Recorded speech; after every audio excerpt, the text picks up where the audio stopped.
আমাকে শুন। জনাব তারেক রহমান সাহেবের আজকের এই সংবাদ সম্মেলনকে উনি অত্যন্ত সংক্ষেপে কিছু কথা বলেছিলেন। এরপরে সাংবাদিকদের তিনি উত্তর নিয়েছিলেন। আমার দেখা যদি ভুল না হয়ে থাকে, আজকে সাংবাদিকরা যারা প্রশ্ন করেছিলেন আর বিগত সরকারের আমলে সাংবাদিকরা যারা প্রশ্ন করতেন, এইখানেও গুণগত মানগত অনেক অনেক পরিবর্তন চলে এসেছে। আমাদের সাংবাদিকরা বুঝতে পেরেছে যে যেদিন চলে গিয়েছে, যেভাবে আমরা প্রশ্ন করেছিলাম, তোষণ নীতি করেছিলাম, সেই তোষণ নীতির সাংবাদিকতা আসলে চলবে না। একজন সাংবাদিক একটু পেঁচিয়ে গ্রাউন্ড তৈরি করে প্রশ্ন করতে চেষ্টা করেছিলেন। জনাব তারেক রহমান সাহেব তার মুখের উপরে বলে দিয়েছেন যে আপনি কি বলতে চাচ্ছেন, সরাসরি প্রশ্ন করুন। আমার খুবই ভালো লেগেছে। অত্যন্ত কঠিন প্রশ্ন করেছিলেন। আপনার জন্য কি নির্বাচনটা আসলে কঠিন ছিল? আর বিনয়ের সাথে যদি অনুমতি দেন, আমি আপনাকে আরও জিজ্ঞাসা করতে চাই, এই যে 200-র অধিক সিট পাওয়ার জন্য আপনাকে কি কোনো ইলেকশন ইঞ্জিনিয়ারিং করতে হয়েছিল? উত্তর দিবেন কি বলে? খালেদ মহিউদ্দিন স্যার আমার অত্যন্ত পছন্দের একজন সাংবাদিক। এই প্রশ্নটা দ্ব্যর্থহীনভাবে করতে পেরেছিলেন। এই প্রশ্নটা করার কারণে মঞ্চে বসে যদিও জনাব মির্জা ফখরুল ইসলাম আলমগীর সাহেব এটা ভালোভাবে নিতে পারেন নাই, কিন্তু এই প্রশ্নটা খালেদ মহিউদ্দিন স্যার করতে পেরেছিলেন। আমি যখন প্রশ্নটা ছুড়ে দেওয়া হচ্ছিল, আমি অত্যন্ত তটস্থ হয়ে গিয়েছিলাম। এই প্রশ্নের উত্তর জনাব তারেক জিয়া স্যার কিভাবে দিবেন? তিনি এমন একটা উত্তর দিয়েছেন, অবিশ্বাস্য ছিল সেটা এরকম তিনি বলেছেন যে হ্যাঁ, আমরা ইঞ্জিনিয়ারিং তো করেছি, জনগণকে আমি আমার কথাগুলো বোঝাতে চেষ্টা করেছি, জনগণের কাছে যেতে চেষ্টা করেছি, আর বোঝাতে আমরা সক্ষম হয়েছি। এটাই হলো আমাদের ইঞ্জিনিয়ারিং। সম্ভবত ভারতীয় সাংবাদিকের প্রশ্নের উত্তরগুলো তিনি সরাসরি দেন নাই। তিনি অত্যন্ত আগ্রহের সাথে আল জাজিরা সাংবাদিককে ফ্লোর দিয়েছিলেন। ভারতের সাথে আমাদের পররাষ্ট্রনীতি কেমন হবে, এই প্রশ্নের উত্তর অত্যন্ত চাতুর্যের সাথে তিনি দিয়েছেন। তিনি বলেছেন ভারতের সাথে সম্পর্ক অবশ্যই আমাদের হবে, তবে সেটা দেশীয় স্বার্থকে প্রাধান্য দিয়ে। প্রশ্ন এসেছিল যে শেখ হাসিনা দেশে ফেরার প্রসঙ্গে প্রশ্ন এসেছিল। তিনি বলছে এটা আমাদের আইনের অলরেডি এটা আইনের প্রক্রিয়াধীন আছে, আইনের বাইরে আমরা এটা কিছুই হস্তক্ষেপ করব না। সব মিলিয়ে আজকের চায়নার সাথে সম্পর্ক নিয়ে কথা হয়েছে। পাকিস্তানি সাংবাদিকের প্রশ্ন অত্যন্ত আগ্রহের সাথে চায়নার এবং পাকিস্তান এবং আল জাজিরার এই 3জন সাংবাদিকের প্রশ্নের উত্তরগুলো তিনি অত্যন্ত স্বাচ্ছন্দ্যের সাথে নিজে দিয়েছেন। আমার যদি ভুল না হয়ে থাকে, সম্ভবত জুলাই প্রসঙ্গে কোনো কথা উনি বলেছেন কিনা আমি শুনিনি, বা শুনলেও আমার হয়তো মনে নাই। এই প্রসঙ্গটা এখানে আসা উচিত ছিল কিনা তাও আমার আসলে জানা নাই। আচ্ছা, লেটস গো। মানে সব মিলিয়ে আজকে জনাব তারেক রহমান সাহেবের যে সাংবাদিক সম্মেলনটা ছিল, এটা আমি এবং তিনি তার ভাষণে সব দল, বিশেষ করে বিরোধী দলের তিনি সহযোগিতা চেয়েছেন। আমরা তো জুলাই পরবর্তী যে নতুন রাষ্ট্র বিনির্মাণ করতে চাই এমন সরকারি আশা করেছিলাম যে সরকারি দল বিরোধী দল একটা দেশপ্রেমের ঐক্য চিকন সুতার বাঁধনে তারা আবদ্ধ থাকবেন, তারা আলোচনা করবেন, ডায়ালগ করবেন, একজন আরেকজনকে কথার মারপেঁচে হারিয়ে দিবেন, ডায়ালগের মাধ্যমে তারা আইন প্রণয়ন করবেন। তবে দেশের স্বার্থকে তারা সবার আগে উঁচিয়ে রাখবেন, দেশের স্বার্থে তারা এক অভিন্ন থাকবেন। যেটা জনাব তারেক জিয়া সাহেবের আজকের কথায় উঠে এসেছে। আমরা আশা করি জনাব তারেক রহমান সাহেবের আজকের সাংবাদিক সম্মেলনটা 5 বছরে আল্লাহ যদি হায়াতে বাঁচিয়ে রাখে আমাকে, শেষ দিন পর্যন্ত তার এই নীতিও আদর্শ তিনি বজায় রাখতে পারেন। অন্য একদিন আমরা আলোচনায় যে বিষয়টা আনব, হালকা আমি ইঙ্গিত দিয়ে রাখি, জনাব তারেক রহমান সাহেবের আজকের এই নীতিটা 5 বছর তিনি বিলং করতে পারবেন কি না সেটা আমরা অদূর ভবিষ্যতে দেখতে পাবো। আমার সন্তান আমাকে প্রশ্ন করেছিল, সে খুব হতাশ, জামাত ইসলামী সরকার গঠন করতে পারে নাই। আমি তার উত্তরে একটা কথা তাকে বলেছিলাম, আমার সন্তানকে, একজন যখন একটা 5তলা বাড়ি বানায়, খুব চাকচিক্য করে বাড়িটা বানায়, বাহির থেকে মানুষ দেখে খুব হিংসা হয়, এত সুরম্য অট্টালিকা তৈরি করেছে এই বাড়িওয়ালা জানে এই বাড়িতে আসলে কত পার্সেন্ট বিনিয়োগ ছিল, কত পার্সেন্ট ব্যাংক লোন ছিল, সেটা কি 50-50 লোন ছিল, নাকি 90% লোন ছিল, না কত লোন, নাকি নিজেরটাই পুরো টাকা করেছে। যদি নিজেরটা পুরো টাকা বাড়িটা করে থাকে তিনি স্বাচ্ছন্দ্যে ঘুমাতে পারেন। যদি তিনি ব্যাপক লোনে বাড়িটা করেন, দেনাদার হয়ে তিনি বাড়িটা করে থাকেন, সেই বাড়িওয়ালা আসলেই মানসিক শান্তিতে থাকে না। যেটা বাহিরের লোকগুলো বাড়ি দেখে যেটা চিন্তা করে, সেই চিন্তার সাথে বাড়িওয়ালার মানসিক অবস্থা কিন্তু একটা মিল থাকে না।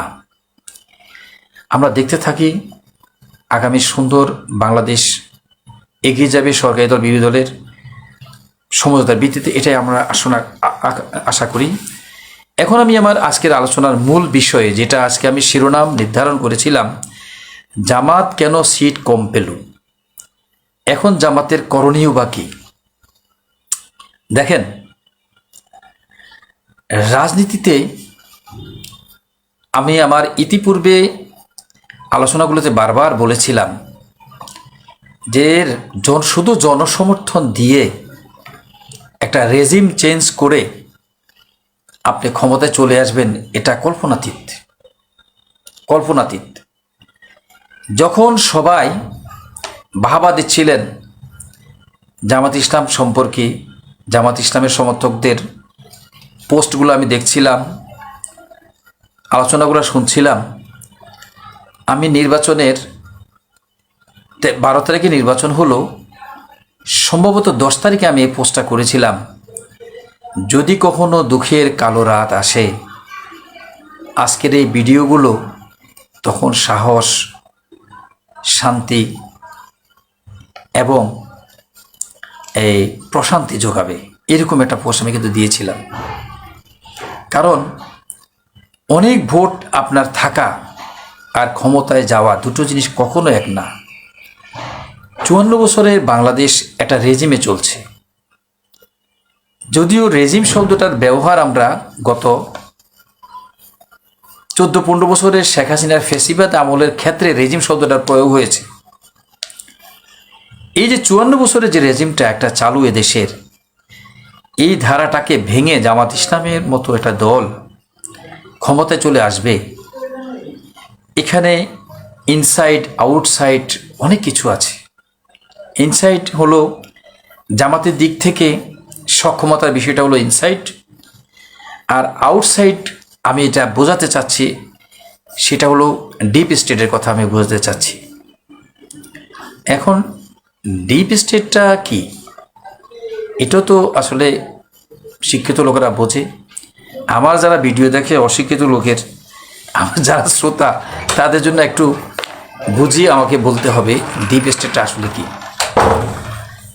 দেশটাকে ডিপ স্টেট, প্রত্যেক দেশে একটা ডিপ স্টেট আছে, আমাদের দেশও আছে, বাংলাদেশে অনেক পত্রিকা আছে, কিন্তু একটা ধারা পরিবর্তনের ক্ষেত্রে ভূমিকা কারা রাখে, ডেইলি স্টার, প্রথম আলো, আপনার পছন্দ নাও হতে পারে, এরা কিন্তু ডিপ স্টেটের অংশ। আমাদের বুদ্ধিজীবী মহল ডিপ স্টেটের অংশ, এদেশে বড় বড় ব্যবসায়ী তারা ডিপ স্টেটের অংশ, রিটায়ার্ড পার্সন এবং রানিং পার্সন আমলাদের বিশাল অংশ এটা ডিপ স্টেট। এই সাইডটা তাদেরও সম্মতি প্রয়োজন হয় একটা দল ক্ষমতায় যেতে হলে। আমি প্রথমে ইনসাইড আলোচনাটা করতে চাই জামাত ইসলামের। মনে রাখবেন, নির্বাচনের পরের দিন ভারত একটা প্রতিক্রিয়া দিয়েছিল জামাত সম্পর্কে, অত্যন্ত পজিটিভ প্রতিক্রিয়া, যে জামাত ইসলাম অবিশ্বাস্যভাবে বাংলাদেশে ভালো করেছে এই নির্বাচনে, 30% 30টার উপরে সিট পেয়েছে। সাথে সাথে ভারত এই প্রতিক্রিয়া দিয়েছিল। নির্বাচন যখন রেজাল্টগুলো আসতেছিল তখন কিন্তু এটা দিয়েছে ভারত, যে এই 30 সিটের বেশি জামাত আসন পাচ্ছে বাংলাদেশের নির্বাচনে। আর এর কারণ হিসাবে ভারত ব্যাখ্যা করেছে অত্যন্ত পজিটিভলি জামাত সম্পর্কে। এই মন্তব্যটা কিন্তু ভারত করেছে, যেটা ভারতের কাছ থেকে জামাত আশা করে না, কিন্তু করেছে। কিন্তু এর কারণ কি দেখিয়েছে, যে জুলাই অভ্যুত্থানের পর জামাতের হাইকমান্ডের নির্দেশে সংখ্যালঘুদের বাড়িঘর জামাত নেতার নেতৃবৃন্দ পাহারা দিয়েছিল। মানে ভারত বোঝাতে চাচ্ছে কথা, বাংলাদেশের হিন্দু বৌদ্ধ খ্রিস্টান সংখ্যালঘুদের একচেটিয়া ভোট পেয়েছে, এই জন্য জামাত ইসলাম এত 30টার অধিক সিট পেয়েছে। ধীরাই সাল্লাহ অ্যাডভোকেট শিশির মনির সেখানে নির্বাচন করেছেন। আপনারা জানেন অ্যাডভোকেট শিশির মনির সেখানে কিন্তু নির্বাচিত হয়নি। অ্যাডভোকেট শিশির মনিরের আসনে যে ব্যক্তি, যে মান্যবর ব্যক্তি নির্বাচিত হয়েছেন, তিনি ঠিকমতো এত বয়সের ভারে এত মুহ্যমান, তিনি ঠিকমতো দাঁড়াতে পারেন না, ঠিকমতো হাঁটতে পারেন না, তিনি কিন্তু সেখানে নির্বাচিত হয়েছেন। সেখানের মানুষের এক একটা পোস্ট দেখলে আপনি চোখে পানি রাখতে পারবেন না। মানুষ বলছে যে ধীরাই সাল্লাতে আর গুণীজন জন্মাবে না। নিশ্চয়ই তারা তাকে ভোট দিয়েছেন বলে এটা বলছেন। ভোটের পার্থক্য সম্ভবত 20,000-এর নিচে ছিল বা কাছাকাছি ছিল। আর ইন্ডিয়ার বিবৃতি আর ধীরাই সাল্লার শিশির মনির নির্বাচিত না হতে পারাটাকে একটু মাথায় রাখতে হবে, মনে রাখতে হবে। নির্বাচনের 2 থেকে 3 দিন আগে এদেশের মানুষ জানে সাবেক শিক্ষামন্ত্রী নৌফেল, ব্যাপক লেখালেখি হয়েছিল নৌফেলকে, জনাব নৌফেলকে মানুষ ইসকন সদস্য বলতেন। ডানপন্থী সাংবাদিকেরা তাকে, এই সাংবাদিক নৌফেলকে, শিক্ষা প্রতিমন্ত্রী জনাব নৌফেলকে ইসকন সদস্য ভাবতেন। তিনি নির্বাচনের 2-3 দিন আগে হঠাৎ করে পজিটিভ মন্তব্য করেছেন জামাত সম্পর্কে।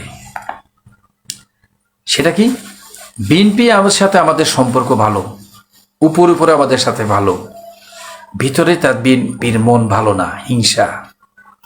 জামাত ইসলাম কথায় কাজে মিল। আশ্চর্যজনকভাবে জনাব শেখ হাসিনা পুত্র সজীব জয় পজিটিভ কথা বলেছিলেন, অত্যন্ত পজিটিভ কথা বলেছিলেন। তো ভারত যখন পজিটিভ কথা বলে, জনাব নৌফেল যখন পজিটিভ কথা বলে, এমনকি আমি 2-1টা পোস্টে এমনও দেখেছিলাম যেখানে বলা হচ্ছিল শেখ হাসিনাও নাকি জামাতের পক্ষে বলেছে।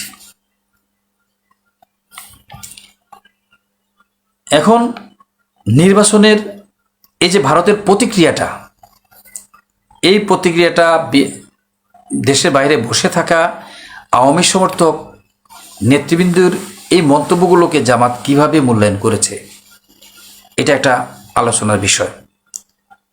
এখানে আমি রাখলাম চরমোনাইর পীর সাহেবের হঠাৎ সরে যাওয়া। আপনাদের নিশ্চয় জানা আছে, আমাদের সাবেক এসএসএফ ফোর্স যখন আবু তাহের মোহাম্মদ আদনানকে ধরে নিয়ে গিয়েছিলেন, আরও 2 জনকে নিয়ে গিয়েছিলেন, তারা চরমোনাই পীর সাহেব সম্পর্কে অত্যন্ত ভালো মন্তব্য করেছিলেন। নির্বাচনের আগে স্পেশালি চরমোনাইয়ের পীর সাহেব সম্পর্কে আমি একটা ভিডিও করেছিলাম। চরমোনাইয়ের পীর সাহেব সরে যাওয়া, কেন সরে গেলেন, আমি সবিস্তারে আলোচনা করেছিলাম।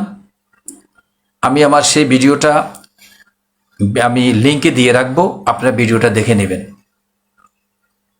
দেখলে আপনি ওই ভিডিওটা যদি আপনি দেখেন, আমার ভিডিও আসলে অনেক লোক দেখে না, তারপর আমি বিনীতভাবে অনুরোধ করব যে আপনারা যারা আসলে আমাকে পছন্দ করেন ভিডিওগুলো একটু শেয়ার করিয়েন। দেখবেন আপনি অনেক কিছুই আমরা আলোচনায় এনেছিলাম যেটা বাস্তবতার সাথে মিলে যাচ্ছে। আপনার যখন ঝড় হবে কোনো একটা অঞ্চলে, মনে রাখবেন মানুষ বুঝতে পারে না, কিন্তু প্রকৃতিতে বসবাস করে অন্যান্য অনেক প্রাণী, তারা ঝড়ের পূর্বাভাস কিন্তু বুঝতে পারে। আপনি কি এটা যদি বিশ্বাস না করেন, না করতে পারেন, আবার এটা বিশ্বাসও করতে পারেন নির্বাচনের রেজাল্ট কি হবে, চরমনাই পীর সাহেব হতো জানতেন। আল্লাহওয়ালা মানুষ, বুজুর্গ মানুষ, পীর সাহেব পশু পাখির কথা তারা বুঝতে পারতেন, হয়তো এটাও তারা বুঝতে পেরেছিলেন নির্বাচন রেজাল্ট কি হতে যাচ্ছে। এখানে থেকে লাভ কি? কারণ যাদের আধ্যাত্মিকতা আছে তারা তো আসলে বুঝতে পারে। এজন্য হতো এই চরমনাই পীর সাহেব বুঝতে পেরে আগে সরে গেছে। আমি ব্যাপক বলবো না, আপনি আমার ভিডিওটা দেখে নেবেন, বুঝতে পারবেন। আমি কিন্তু ক্লিয়ার করেছিলাম চরমনাই পীর সাহেব সরে যাচ্ছে এই কারণে। আর জামাতের করণীয় কি, এই পর্বে আমি এই কেন সরে গেল, চরমনাই পীর সাহেব কি বুঝতে পেরেছিলেন, করণীয়ের মধ্যে এই আলোচনাটা আমি আনবো ইনশাআল্লাহ। তাহলে চরমনাই পীর সাহেব সরে গিয়েছিলেন, আপনাকে মাথায় রাখতে হবে জামাত আর বিএনপির মধ্যে ভোটের পার্থক্য ছিল 2 পয়েন্ট সামথিং মাত্র। নিম্নকক্ষে আপনাকে মাথায় রাখতে হবে জামাত কিন্তু পিআর চেয়েছিল। যদি নিম্নকক্ষে পিআর হতো তাহলে বিএনপি যদি 209টা সিট পায়, সেই হিসাবে জামাত ইসলাম 180টা পাওয়া উচিত। তার মানে 155 থেকে আর 146 থেকে 48 সিট এরকম পার্থক্যটা থাকতো যদি পিআর নিম্ন কক্ষে যদি পিআর পদ্ধতিটা রানিং করতে পারতো, যদি সংযুক্ত করতে পারতো। 11 দল যে আন্দোলনটা করেছিল সেটা পারেনি। উচ্চকক্ষে পিআর হওয়ার কারণে সেখানে আপনার জামাত এখন 44টা আসন পাবে, বিএনপি 46টা পাবে। দেখবেন ব্যালেন্স হয়ে গিয়েছে সেখানে। তো এখন সিট কেন কম পাইল? ভোটের রাজনীতি আর ইসলামী রাজনীতি কিন্তু এক না। একটা কথা মাথায় রাখবেন, নিউ ইয়র্কের, আমেরিকা অথবা ইউরোপে দেখবেন যারা প্রধানমন্ত্রী হয়, এদের অতীত ইতিহাস দেখলে আপনি জানবেন এই লোকটা একসময় ট্যাক্সি চালাইত, এই লোকটা অন্য একটা কাজ করত। সে দেশের একজন ট্যাক্সি ড্রাইভার হয়তো মেট্রিক পাস থাকে শুধুমাত্র, এরপর ট্যাক্সি চালানো শুরু করে। একজনের একটা শখ থাকে, যেমন ওই লোকটার শখ থাকে হয়তো রাজনীতিকে তিনি পছন্দ করেন, ঘাটাঘাটি করেন, কারণ সেখানে তো রাজতন্ত্র নাই, পরিবারতন্ত্র নাই, যার কারণে যে কোনো ব্যক্তি তার মেধা থাকলে সে রাজনীতিতে সাইন করতে পারে। যখন সে রাজনীতিতে সাইন করতে থাকে তখন সে ক্ষমতা যাওয়ার জন্য প্রস্তুতিও নিতে থাকে, তখন সে নতুন করে পড়ালেখা করে, ট্যাক্সি ড্রাইভিং করে এবং পড়ালেখাও করে। তার মানে সে রাজনীতিতে সাইন করতে থাকে, আস্তে আস্তে বিভিন্ন পদে নির্বাচন করে করে, এবং সে সার্টিফিকেট অর্জন করতে থাকে। এবং সেখানে তাদের সর্বোচ্চ ক্ষমতার সর্বোচ্চ পর্যায় পর্যন্ত যেতে কোনো বাধা থাকে না, কারণ তাদের সেখানে গণতন্ত্র অবারিত, যেটা আমাদের এখানে নয়। কিন্তু বাংলাদেশের আরেকটা উদাহরণ দিই, একজন ট্যাক্সি ড্রাইভার, একজন বাসের যে মিনি বাস চালায় আমাদের যে মিরপুর গুলিস্তানের, আর নিউ ইয়র্ক কিংবা আপনার ইউরোপ আমেরিকার কোনো দেশের ড্রাইভারের যোগ্যতা কিন্তু সমান না। ওই দেশের ড্রাইভারের চাইতে আমাদের ঢাকা শহরের একটা মিনি বাসের ড্রাইভারের সক্ষমতা, এক্সপিরিয়েন্স অনেক বেশি রাখতে হয়। ঘন বসতির মধ্যে আমরা বাস করি, হিঞ্জি গিঞ্জি পরিবেশে বাস করি, এখানে বাস চালানো so difficult and tough. Extra quality থাকতে হয় না, এখানে এই শহরে ড্রাইভিং করা যায় না। ঠিক বাংলাদেশের রাজনীতি আর নিউ ইয়র্ক আর ইউরোপের রাজনীতি তো এক না রে ভাই। জনসমর্থনটাকে আপনি যদি আপনার আসনে যদি রূপদান করতে হয়, আপনাকে এক্সট্রা কোয়ালিটি থাকতে হবে। আবার এসে যাচ্ছে সে ডিপ স্টেটের কথা। জামাত ইসলামের নেতৃবৃন্দুর সাথে যখন ইউরোপ আমেরিকার নেতৃবৃন্দ দলে দলে দলে দলে লাইন দিয়ে একদল ঢোকে, একদল বাইর হয়, একদল ঢোকে, একদল বাইর হয়, তখন কিন্তু আপনার জামাতের নেতৃবৃন্দুর পোস্টগুলো আপনি খেয়াল করবেন। নেতৃবৃন্দ বলতে সমর্থকদের কথা বলছি আর কি, যারা খুব বেশি লেখালেখি করে। জামাত শিবিরের লোকজন তো গণমাধ্যমে নেট জগতে খুব সক্রিয়, তারা প্রোডেট ছিল। আমি ওই মুহূর্তে আমার ভিডিওটা আপনি যদি দেখেন, আমার যদি পেজে ঢুকেন দেখবেন, আমি বলেছিলাম এটা ভালো লক্ষণ না, এরা বারবার জামাত নেতৃবৃন্দর কাছে আসছে, আন্তর্জাতিক মিডিয়াতে যেন এরা কভার করে আমি কার কাছে যাচ্ছি, বাংলাদেশে একজন ইসলামপন্থী দলের নেতার কাছে যাচ্ছি, তাকে পরিচিত করা দিচ্ছে ডিপ স্টেটের কাছে, দেশীয় এবং আন্তর্জাতিক ডিপ স্টেটের কাছে তুলে ধরতে চেষ্টা করেছে তারা জামাত নেতৃবৃন্দকে। আর জামাত নেতৃবৃন্দ তার সমর্থকরা ভাবছে এরকম নিশ্চিতভাবে জামাত ক্ষমতা যাচ্ছে, এই কারণে তারা দলে দলে নাই দিচ্ছে। এমনকি চরমনাই পীর সাহেব যখন চলে গেলেন তখন একটা কথা বেশ সরগরম ছিল, আপনাদের স্মরণ থাকার কথা, যে এই জন্য গেছে যে সমস্ত মিডিয়া আন্তর্জাতিক সমস্ত প্রতিনিধিরা আসা জামাত নেতৃবৃন্দের সাথে যোগাযোগ করে, চরমনাই পীর সাহেবের সাথে করে না, এই কারণে তিনি ভিলা মনক্ষুণ্ণ। আরে ভাই, জামাত নেতৃবৃন্দকে আন্তর্জাতিকভাবে চিনে, তারা ক্ষমতার কাছাকাছি, তাদের ব্যাপক সমর্থন, এই জন্য দেখা করতেছে, আপনাকে কয়জন ছিল, এরকম লেখালেখিও কিন্তু হয়েছিল, কিন্তু সেটা ভুল ছিল।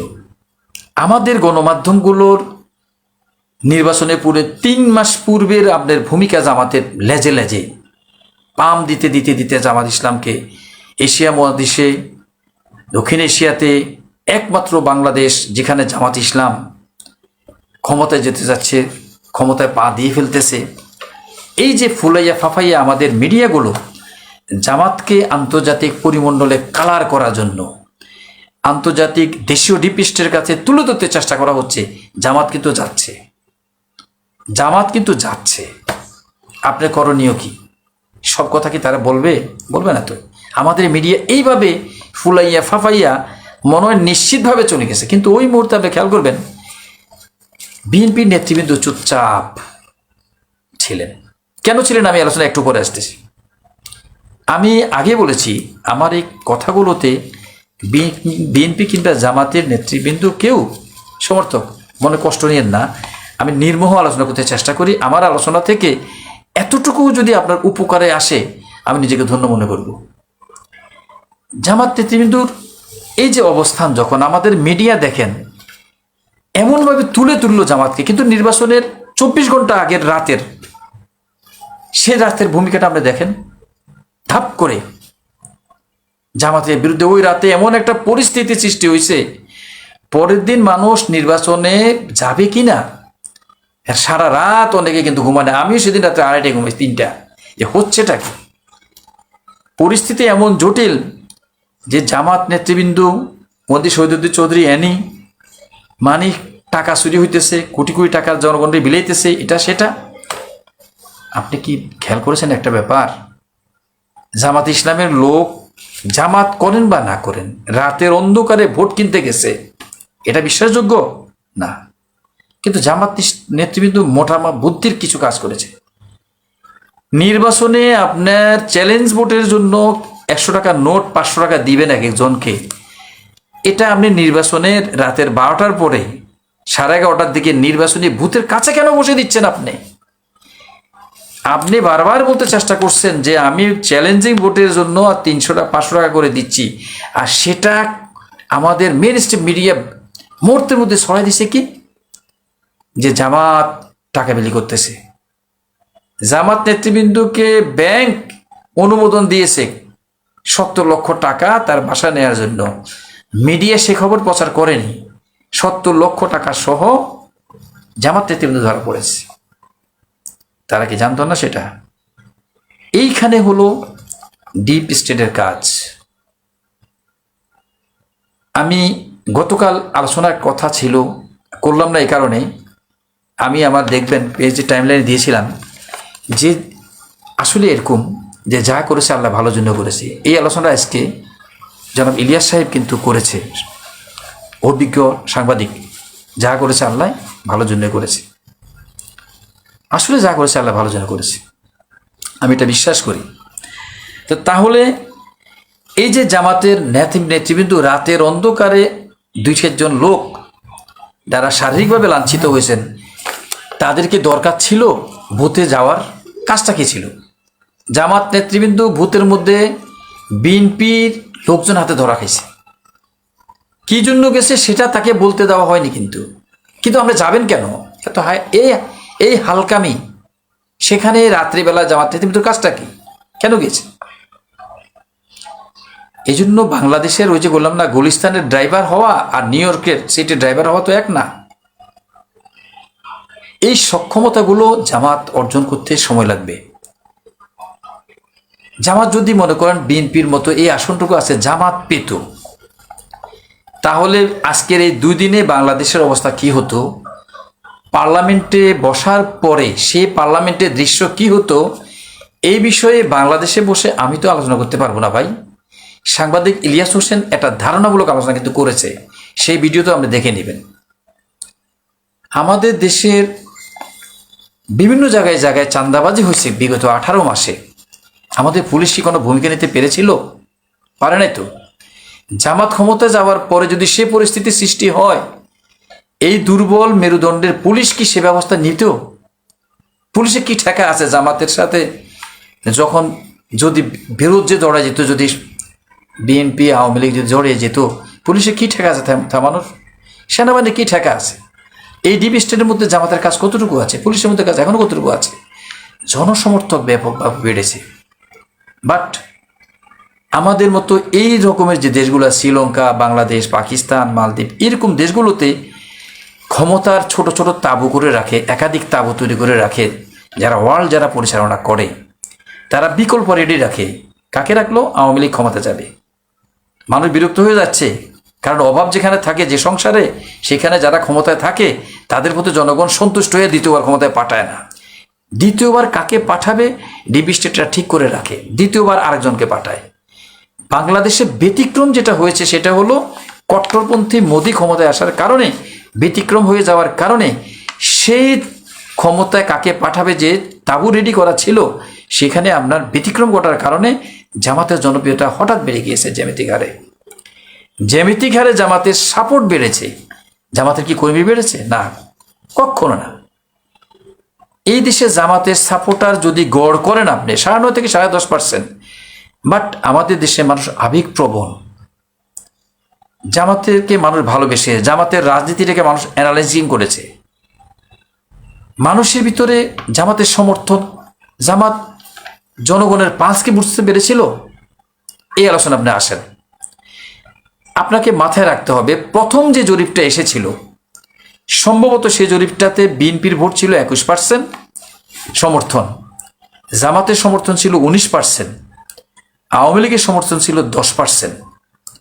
46% জনগণ কোনো সিদ্ধান্ত নিতে পারেনি কাকে ভোট দিবে। দেখেন, এই জায়গাতে হলো অভিজ্ঞতার ব্যাপার। এই চকটাকে, এই মূল্যায়নটাকে, এই যে অ্যাসেসমেন্টটাকে বিএনপি কিন্তু টেবিলে নিয়েছে। বিএনপি চিন্তা করেছে, ডোন্ট মাইন্ড, বিএনপির নেতৃবৃন্দ কেউ যদি শুনেন বা কর্মী শুনেন, মাইন্ডে কিছু নাই। বিএনপি তো এখন ভূমিধস বিজয় অর্জন করেছে। এই যে বাংলাদেশের প্রেক্ষাপটে রাজনীতির অভিজ্ঞতা টেবিলে নিয়ে বিএনপি এখানে একটা জিনিস চিন্তা করেছে, যে বিএনপির ভোট সুইং করেছে।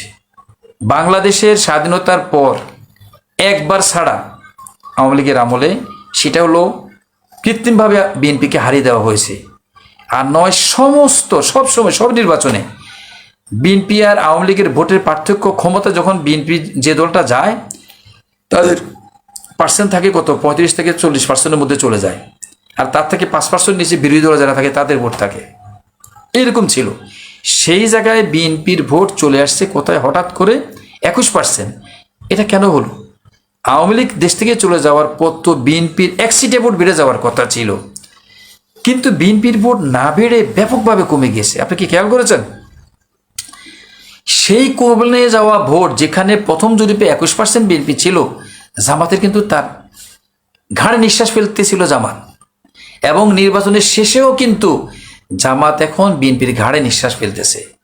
বিএনপি এখানে ডিপলি কাজ করেছে। তারা বুঝতে পেরেছে আমাদের পক্ষের যে সাপোর্টার, তারা কিন্তু আমাদের সাথে নাই, এগুলা সুইং করেছে। তাহলে আমাদেরকে নতুন ভোট ধরতে হবে। তখন তারা কোন দিকে গিয়েছে?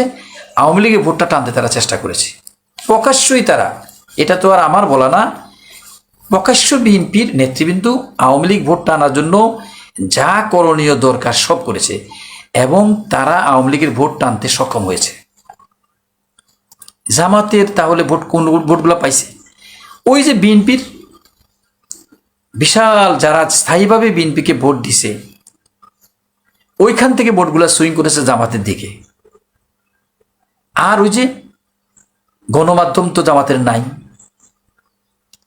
এবং ইন্ডিয়া জামাতের সাথে দুইভাবে খেলেছে। ওই যে জামাতের আমির অসুস্থ হওয়ার পর দেখা করেছে, যদি জামাত এসে যায় তাহলে জামাতেরকে হ্যান্ডেল করতে হবে ইন্ডিয়া, কিন্তু অগ্রাধিকার দিয়েছে জামাতকে। কোনোভাবেই জামাত, ইউরোপ, আমেরিকা কেউ, আপনি কি মনে করেন জামাত ক্ষমতা চলে যাবে? আসলেই এমন কি চেয়েছিল আমেরিকা? এটাকে বিশ্বাস করেন? আমাদের গণমাধ্যম এটাকে এমনভাবে হাইলাইট করেছে যে জামাত সম্পর্কে গোপন কথা বলেছে আমেরিকা, বন্ধুত্ব করতে চায়। আমার মনে হয় জামাত সম্পর্কে অন্য কোনো খবর আমাদের গণমাধ্যমগুলো এভাবে, কিন্তু গণমাধ্যম বলেন বা ফেসবুক যারা চালায়, এত হাইলাইট করে নাই। কিছু কিছু কথা বলা হয় গোপন করে বাজারে রটিয়ে যাওয়ার জন্য। যারা গোপন করে বলে যে ভাই কারো কাছে বলিয়েন না, এটা উদ্দেশ্য থাকে এটাই বাজারে উঠে যাক। বিশ্ব একসময় ছিল জোট নিরপেক্ষ ছিল ভারত। ভারত কি এখন জোট নিরপেক্ষ? এখন কোনো দেশ জোট নিরপেক্ষ নাই। অর্থনৈতিক ক্ষেত্রে কয়দিন আগে 50% উপরে শুল্ক আরোপ করেছিল ভারতের উপরে, আপনি নিশ্চয়ই এটা দেখেছেন। কিন্তু কয়দিন আগে ভারতকে সেই শুল্ক কমাইতে কমাইতে কোথায় নিয়ে আসছে? সেই আমেরিকা। এবং কাশ্মীর পুরোটাই কিন্তু ভারতকে দিয়ে দিয়েছে ম্যাপের মাধ্যমে। তার মানে কি তারা কি মুরসিকে ক্ষমতাচ্যুত করেনি? তারা কি একবার সুযোগ দিয়ে হামাসকে বিজয় হওয়ার সুযোগ দিয়া সারা জীবন পস্তাইতেছে না? এই তো জামাতের মতো একটি দলই তো হামাস কিংবা মুরসির দল। ওই রকম একটা ভুল বাংলাদেশে তারা করবে, এটা কি বিশ্বাসযোগ্য? কখনো না। সুতরাং বিভিন্নভাবে এখানে কিন্তু কাজ করা হয়েছে। হ্যাঁ, দেশের জনগণকে তাহলে আমি ভোট দেয় না এটা বলতে চাচ্ছি না, আমি এটা বলতে চাচ্ছি না। দেশের জনগণ যদি ভোট না দিত তাহলে বিএনপি 46%, জামাত 44% ভোট, যেখানে 9 থেকে 10% ভোট কিভাবে 44% হলো? অবশ্যই এদেশের জনগণ জুলাই বিপ্লব ঘটিয়েছিল। এখানে কোনো বিদেশিদের কাজ হয় নাই। জনগণ যদি খেপে যায়, কারণ বাংলাদেশের মানুষ অত্যন্ত আবেগপ্রবণ। শেখ মুজিবুর রহমান কি ভুল করেছিল, শুদ্ধ না ভুল এটা না, 7ই মার্চের ভাষণটাকে এমনভাবে ফলো করে প্রচার করা হয়েছিল, সত্যকে মিথ্যা আমি তাও বলছি না, জনগণ এটাকে খেয়েছে। প্রেসিডেন্ট জিয়াউর রহমান খাল কেটে মাটি পুরো বৈশা ফান্তাবাদ খেয়েছিল বলতে কামলার সাথে, জনগণ আবেগের সাথে এটা নিয়েছিল। আমাদের দেশের মানুষ সহজ সরল, খুবই আবেগী। বিএনপিকে সাপোর্ট করেছিল মানুষ, ভোট দিয়ে মাথায় তুলে রেখেছিল। আওয়ামী লীগকে যারা পছন্দ করতো না তারা, কিন্তু সে ভোটগুলো 3 ভাগে বিভক্ত। কোনো মতেই সেখানে কি একটা পার্সেন্ট আছে জামাতকে পছন্দ করে না, আরেকটা পার্সেন্ট ছিল মনে মনে চাইতো জামাতের মতো ইসলামপন্থী একটা দল ক্ষমতায় আসুক, কিন্তু জামাতকে ভোট দিলে আওয়ামী লীগ জিতে যাবে, এই জন্য তারা বিএনপিকে ভোট দিত।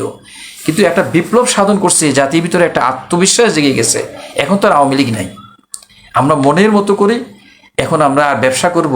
জামাতের 3টা ইস্যু দিয়েছিল, জনগণ এটা বিশ্বাস করেছিল। কি করবে? ওই যে দুর্নীতি চাঁদাবাজি বন্ধ করবে। কি করবে তারা? যোগ্যতা অনুযায়ী এনসাফ ভিত্তিক সমাজ গঠন করবে। 3 নম্বর শিক্ষানীতি পরিবর্তন আনবে।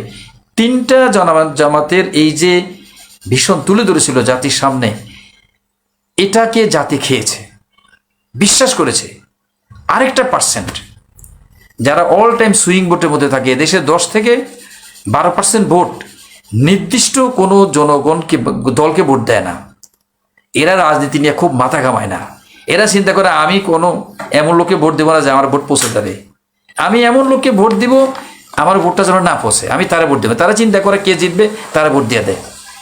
জনগণ যখন দেখছে ব্যাপকভাবে জামাত জামাত জামাত বলতেছে, এই যে যারা সুইং করে যে ভোটগুলো, এখানের বিশাল একটা অংশ জামাত কাস্টিং করে ফেলছে।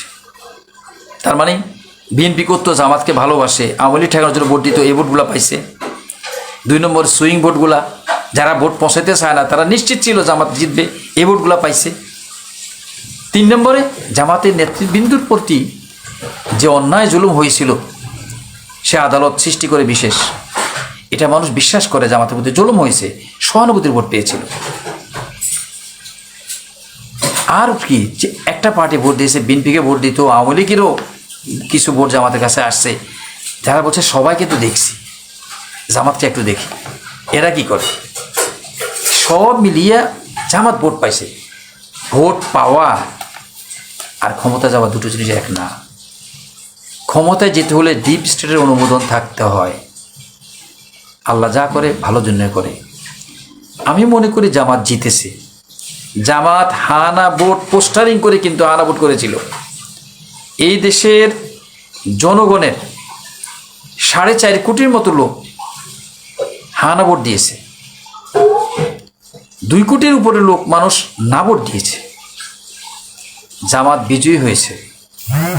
কিভাবে বিজয়ী হয়েছে? হানা ভোট, হ্যাঁ জয়যুক্ত হলে জুলাই সনদ বাস্তবায়ন করবে যারা ক্ষমতায় যাবে। এটা বিএনপি জানতো না? জানতো তো। বিএনপি কিন্তু হানা ভোটের ব্যাপারে দ্বিধাদ্বন্দ্বে ছিল। শেষ মুহূর্তে এসে জনাব তারেক রহমান সাহেব স্পষ্ট করে বলেছে, হ্যাঁ জয়যুক্ত করুন, ঠিক শেষ মুহূর্তে। তাহলে স্বাভাবিক কারণে প্রশ্ন এসে যায়, 2.25 কোটির মতো ভোট যারা না ভোট দিয়েছিলেন এরা কারা? এটাই হলো ডিপ স্টেটের, ভারতের অনুমোদন, আওয়ামী লীগের বিদেশে বসে যাদের অনুমোদন, যারা ছিল বিএনপি ক্ষমতায় আসুক কিন্তু হ্যাঁ জয়যুক্ত হোক, এটা তারা চায়নি। এই যে সবাই বলছে, জামাতের মুখে থেকে যখন চরমনায়ের কিছু ভোট কেটে চলে গেল, আর বিএনপি যখন দেখছে তার ভোটগুলো সুইং করতেছে, তখন বিএনপি চিন্তা করলো আওয়ামী লীগের ভোটটা টানতে হবে। প্রকাশ্যে ঘোষণা দিয়েই কিন্তু একরকম আওয়ামী লীগের ভোটটা টানতে চেষ্টা করেছিল। এই 2 কোটি ভোট যারা না ভোট দিয়েছিল, শেষ মুহূর্তে আপনি ধরেন তারেক জিয়ার, এখন একটা প্রশ্ন আসতে পারে, জনাব তারেক জিয়া বলছে হ্যাঁ ভোট দিতে, বিএনপির সবাইকে দাঁড়িয়ে না ভোট দিছে। হ্যাঁ, শেষ মুহূর্তে আমি যদি ধরে নিয়ে থাকি, আমি কথার ছলে বলছি, তারেক জিয়া উপর দিয়ে বলেছে হাতে ভোট দেন, হয়তো জামাত তার এমপিরা কর্মীরা বলছে না, আপনি যারা ভালো লাগে তারা ভোট দিয়েন, কিন্তু ভোটটা আমাদের ধানের শেষে দিয়ে। এইভাবে বলা কারণে ধরেন আপনি 1 কোটি ভোট, কাছাকাছি ভোট তারা হয়তো না ভোট দিছে, ভালো লাগেন না। আর 1 কোটি ভোট স্পষ্টভাবে কার? একটু আগে জয়ে একটা স্ট্যাটাস দিয়েছে, একটু আগে আমি দেখলাম বিবিসি সাক্ষাৎকার, আগে কখন দিয়েছে জানি না, কালকে দিছে না আজকে দিছে, আমি দেখলাম জয় বলছে 40% ভোট আমাদের বাংলাদেশে আছে। এটাকে বাদ দিয়া দৃশ্যত একটা ভালো নির্বাচন, আপনারা বলতে পারেন, আমরা বলতে পারি না। 5 থেকে 6% জাতীয় পার্টি ভোট আছে, তাদেরকে প্রচার করতে দেওয়া হয় না, এই জন্য তাদের ভোট পড়ে নাই। এটা কিন্তু জয় একটু আগে বলছে। তার মানে মানুষ আশ্চর্য হয়ে যাচ্ছেন, আপনারা বিএনপি এত সিট পেল কেন? রাজনীতিতে আপনাকে স্বীকার করতে হবে, অভিজ্ঞতার দিক থেকে আওয়ামী লীগ বিএনপির থেকে তো জামাতের স্বচ্ছতা রাজনীতিতে আছে। জামাত যেটা বলে, জামাতের সবচেয়ে পজিটিভ অর্জন হলো জামাত জিতে গেছে, জনগণকে হ্যাঁ ভোট সম্পর্কে বোঝাতে সক্ষম হয়েছে। জামাতের কথা বিশ্বাস করে মানুষ ব্যাপকভাবে 60%-এর বেশি জনগণ কিন্তু হ্যাঁ ভোট দিয়েছে। কিন্তু ভোটের রাজনীতিতে ডিপ স্টেটের কারসাজিতে, এবং যে কথা জামাত বলতে পারবে আমি বলতে পারবো না, যে কারচুপি কথা যে বলে জামাত, ওটা তারা বলবে, এটা আমি বলবো না। যদি এরকম জামাতের কাছে কোনো ডকুমেন্ট থাকে তারা এটা চ্যালেঞ্জ করবে। এই জন্য ও যে ভোটগুলোকে কাউন্ট করে ফেলে, যারা এগুলা নির্বাচনকে নিয়ন্ত্রণ করে তারা কাউন্ট করে। এই যে দেখেন আপনি যতগুলো জরিপ, সর্বশেষ জরিপ কি ছিল? 37% বিএনপি আর 36.5% জামাত, মিলে গেছে। তো কোনো একটা জরিপকে আপনি ফেলে দিতে পারবেন? কিন্তু যখন প্রথম আলোর মতো পত্রিকাগুলো যখন বলছে যে জামাত ইসলামের সিট কম দেখাইছে, এটা কিন্তু আমাদের জামাতপন্থী যারা, এরা এটাকে একেবারে উড়িয়ে দিছে। তারা এটা কেন দেখাইছে? এই জন্য দেখাইছে, জামাত সিট যখন কম পাবে তখন যেন তারা তো জানে, তারা বোঝে, তারা এগুলা চক কষে, যেন তো বলতে পারে যে আমাদেরটা তো ঠিক আছে। এখন নির্বাচনে জামাত যখন সিট পায় নাই, এখন এটাকে বিভিন্ন জন বিভিন্নভাবে মূল্যায়ন করবে। আজকে দেখলাম কয়েকজন প্রখ্যাত আলেম, একজন আহলে সুন্নাহ ওয়াল জামাতের শায়েখ, আরেকজন আপনার কাওমিগণের শায়েখ, তারা বলতেছে আর কি বিভিন্নভাবে যে আল্লাহর ইশারা হয় না, ক্ষমতা আল্লাহ দেয়, অত ইজুমান তাসা অত জিল্লুমান তাসার ব্যাখ্যা তারা তাদের মধ্যে দিচ্ছে। স্বাভাবিক কেমন দিবে? আপনি এটা হবে, আপনি যখন একটা বিশ্বযুদ্ধ হয়, বিশ্বযুদ্ধের পরে পরাজিত শক্তির ক্ষেত্রে তিনটা জিনিস এসে যায়: হত্যা, ধর্ষণ, বিভক্তি। এভাবে রাজনীতিতেও যখন যে দলটা হেরে যায়, এই তিনটা জিনিস থাকবে: হত্যা থাকে, ধর্ষণ থাকে, বিভক্তি থাকে। হত্যা হয়েছে না, এনসিপির একদিন নেতৃত্ব গণধর্ষণের শিকার হয়েছে। নির্বাচনের পরে আগের যে কোনো নির্বাচনের সাথে ভালো নির্বাচন হওয়ার কারণে এখানে হয়তো আপনার মানুষ মারা গেছে কম, তাও 4 জন লোক কিন্তু মারা গেছে। আল্লাহ তাদেরকে জান্নাত নসিব করুক, আল্লাহ তাদেরকে শহীদের মর্যাদা দান করুক, যে দলেরই তারা হোক না কেন। হয়েছে তো বিভক্তি, এখন মধ্যে কিছু বিভক্তি এসে যাচ্ছে, কিন্তু জামাত এটা ক্যাডারভিত্তিক সংগঠন থেকে গণমানুষের দলে পরিণত হতে পেরেছে। জামাতের এটা বিশাল অর্জন। আমি আমার আসলে দীর্ঘ আলোচনা শুনতে মানুষের ধৈর্য থাকে না। যে কথা বলছিলাম, জামাত করণীয় কি, জামাত কি করবে এখন, অনেক বুদ্ধিজীবী মহল অনেকভাবে বিশ্লেষণ করবেন। আমি ছোট মানুষ, আমার জায়গা থেকে আমি দু একটি কথা বলবো। জামাত এখন করবে কি? জামাত ওখানে চলে যেতে হবে যে ডিপ স্টেট জামাতকে মনে করেন সিট পেতে দেয়নি, সেই ডিপ স্টেটের নোটে কিন্তু এটা আছে। এই দেশের জামাত ইসলামকে সাপোর্ট করেছে বিএনপির চাইতে মাত্র 2 লোক কম। তার মানে বিশাল একটা জনসমর্থন জামাতের আছে। দেশীয় আন্তর্জাতিক ডিপ স্টেট জামাত যদি মনে করে শান্তিতে ঘুমায়, আপনি ঘুমাবেন, তারা বসে থাকবে তা না, তাদের কাজ হবে, তারা কিন্তু বসে থাকবে না। এমন পরিস্থিতি সৃষ্টি করা হবে যাতে জনগণ বিরক্ত হয়ে জামাত থেকে সরে যায়। সেখানে লেখক, বুদ্ধিজীবী, সাংবাদিক, আমলা থেকে শুরু করে দেশীয় আন্তর্জাতিক যা আছে যারা করণিক, তারা এগুলা করবে। জামাতের এই সমর্থন থেকে নিচে ফেলে দেওয়ার জন্য তারা কাজ করবে। কিন্তু জামাত কি করবে? জামাতের গঠনতন্ত্রের মধ্যে তো আছে জামাত সামাজিক ও রাজনৈতিক সংগঠন। জামাত কিন্তু উঠে এসেছে তার বিভিন্ন প্রতিষ্ঠানের মধ্য দিয়ে। স্থানীয় নির্বাচন জামাত আগে চেয়েছিল, কিন্তু জামাত আদায় করতে পারে নাই। সামনে স্থানীয় নির্বাচন, জামাতের ক্ষতিগ্রস্ত যারা এখন হলো জামাতকে ভোট দেওয়ার কারণে, আমি বললেও তারা এই লোকগুলোর পাশে দাঁড়াবে, আমি জানি, না বললেও তারা দাঁড়াবে। জামাতের সেটা আদর্শে আছে। জামাতের লোক অ্যারেস্ট হয়ে গেলে তাদের পরিবার শুদ্ধ জামাত দেখে। এই ক্ষতিগ্রস্ত লোকজনের কাছে যাবে, যারা ভোট দিয়েছে তাদের এই সমর্থনটাকে জামাত মাথায় নিয়ে জামাত তার কর্মপরিকল্পনা নির্ধারণ করতে হবে।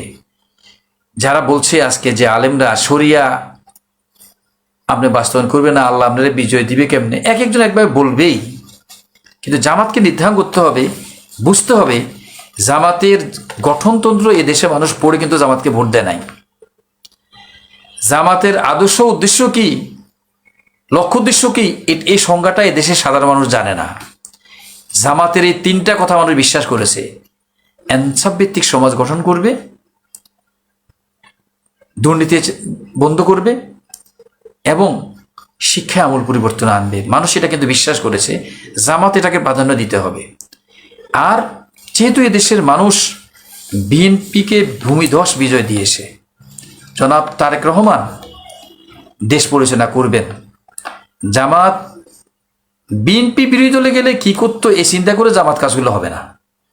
জামাতকে যারা সাপোর্ট দিছে তারা এটা দেখতে চায় গঠনমূলক ভালো একটা ভূমিকা নেবে জামাত বিরোধী দলে থেকে। রাষ্ট্র পরিচালনায় সরকারকে সহযোগিতা করবে, জামাত এটা করবে, ইনশাল্লাহ করবে। এবং এই জনসমর্থনটাকে ধরে রাখতে হবে। আমি জামাতের ওই যে জনগণের ফালসটাকে মানুষ বুঝতে পারে না জামাত, এটা আমি কয়েকটা ভিডিওতে বলেছিলাম। এনসিপিকে 30টা সিট না দিলেই নয়। জনাব মামুনুল হক সাহেবের বিশাল চাহিদা, চরমনের বিষয়ে বিশাল চাহিদা। আমরা তখন কিন্তু বলেছিলাম বারবার, হয়তো ডাইরেক্ট বলতে পারিনি, যে জামাত এখানে আবেগ দিয়ে কাজ করতে হবে না। আল্লাহ বাসাইছে, জামাত যদি চরমোনাইর সাথে লেয়া জুতে যেত 50টা সিট দিয়া, আপনি ভাবেন তাহলে কি হইতো পরিস্থিতি। আপনি একটু চিন্তা করে দেখেন, ভোটের রাজনীতিতে আবেগ দিয়ে চলবে না। মানুষ জামাতকে মজলুম দল মনে করে কিন্তু জামাতকে মানুষ চুজ করেছে, আপনাকে মাথায় রাখতে হবে। এনসিপির 6% সাপোর্ট আছে, ছিল ওই মুহূর্তে 6 থেকে 5.5, এর বাইরে যায় নাই। কিন্তু জামাতের সাপোর্ট 19% থেকে 36.5% গিয়েছে। তার মানে আপনাকে ভোটের হিসাবে জনাব মামুনুল হক সাহেবের দল বলেন, অন্যান্য দল বলেন, এনসিপি বলেন, তাদের ভিতরে এই বুঝটুকু যদি তখন থাকতো যে আমরা এত সিটে কি আসলে আসতে পারবো। মামুনুল হক সাহেব তো সিট কয়টা পাইছেন, এনসিপি কয়টা পাইছে। সুতরাং স্থানীয় সরকার নির্বাচন জামাতের সামনে এখন বড় চ্যালেঞ্জ। এই নির্বাচন থেকে অভিজ্ঞতা অর্জন করে স্থানীয় সরকার নির্বাচনে জামাতকে অত্যন্ত ভেবে চিনতে আবেগের ঊর্ধ্বে উঠে আসলে গ্রহণযোগ্য ব্যক্তিকে সব ক্ষেত্রে জামাতের ক্যাডার ভিত্তিক সংগঠনে ক্যাডারের মধ্য থেকে একজনকে আপনি স্থানীয় সরকার নির্বাচন করতে দিবেন। এর বাইরেও যেতে হতে পারে। যখন জনগণের কাছে কাছাকাছি কারা যায়, সামাজিক লোক কারা, নির্মোহ লোক কারা, অভাবহীন লোক কারা, এমন লোক চুজ করতে হবে। কারণ জামাতকে যদি ক্ষমতার কেন্দ্রবিন্দুতে যেতে হয়, স্থানীয় সরকার নির্বাচনটা জামাতের সামনে সবচেয়ে বড় চ্যালেঞ্জ। এখানে জামাত ইসলাম তথা 11 দলীয় এই জোটকে খুব ভালো করতে হবে এবং তারা আশা করি ভালো করবে, এটা আমার বিশ্বাস। এবং সরকারকে প্রয়োজনীয় সাপোর্ট করবে সংসদে থেকে। এটা আমরা আজকে জামাতের দিকটা আলোচনা করলাম। বিএনপিটা নিয়ে আমরা একদিন ইনশাল্লাহ আলোচনা করব। আমার আলোচনা একান্তই আমার ব্যক্তিগত মতামত, আপনার কাছে ভালো লাগতেও পারে, আপনার কাছে ভালো নাও লাগতে পারে। সবাই ভালো থাকুন। ওয়া মা তাওফিক ইল্লা বিল্লাহ। আসসালামু আলাইকুম ওয়া রাহমাতুল্লাহ।